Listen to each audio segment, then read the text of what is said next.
Young people come to Rites of Passage from various housing spaces. Some people come to us from family homes, from shelters, living on the street, from different types of day programming. We see folks come to us from every different type of housing circumstance.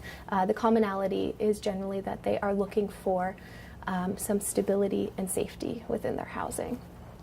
So we know in terms of the backgrounds of our youth that about 70% of the youth have come from families where there's been some kind of physical, sexual, emotional abuse.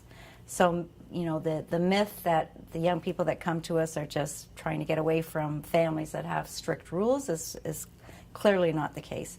30% of the young people that come to us have had some kind of experience with survival sex while they've been on the streets. So we know that there's a lot of trauma that they've experienced before they even get to our doors, both from their own families as well as their street experience. The other key one for us was the mental health issues.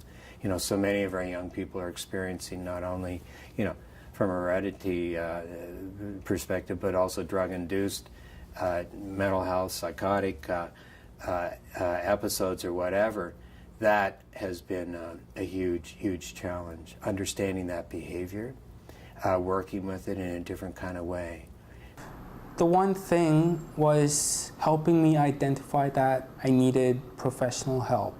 That's the one thing that I liked. Like, I love that, like, that I was able to find why I was feeling the way I was feeling. So there's criteria, and then there's the youth that we actually get and present.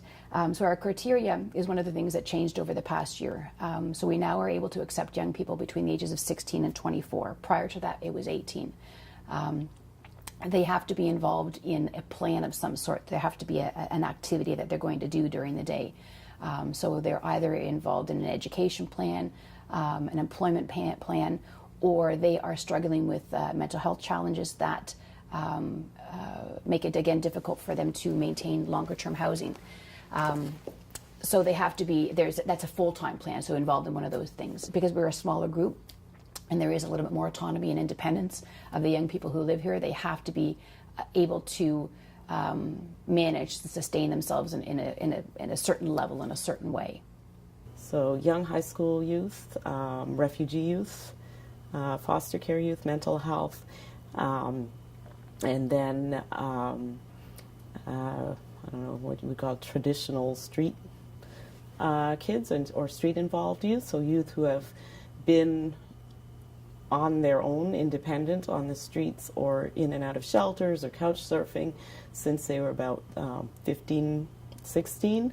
And so those youth usually come in, they're about 22 or so, and they're very determined to make a change. They've decided what they want their future to look like.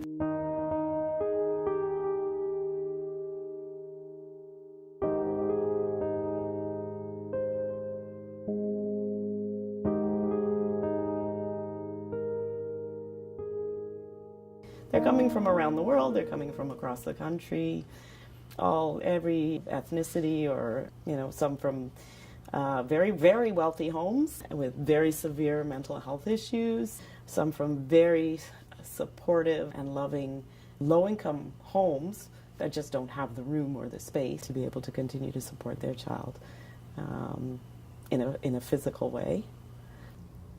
I think young people who are ready to make a change, who have a certain amount of introspection, I'm going to break that group down into two different groups as well.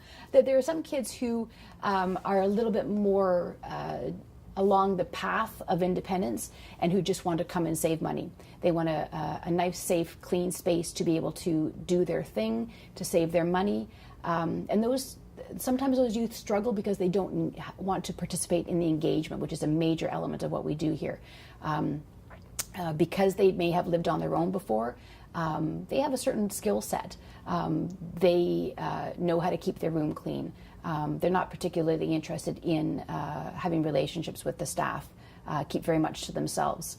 And then again, as the other subgroup of that are the young people who do have a certain amount of introspection, who are craving adult connection, who thrive on the interactions between themselves and their peers.